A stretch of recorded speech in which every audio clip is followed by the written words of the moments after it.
Nike បងប្អូនតោះចូលទៅក្នុងមើលទាំងអស់គ្នា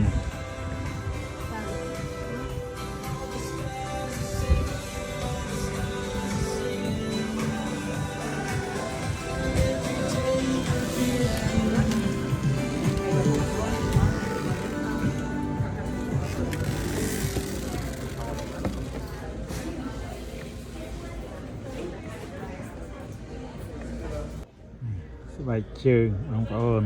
Nike ស្រឡាញ់មួយណាតម្លាក់លេខតម្លាក់ទីតាំង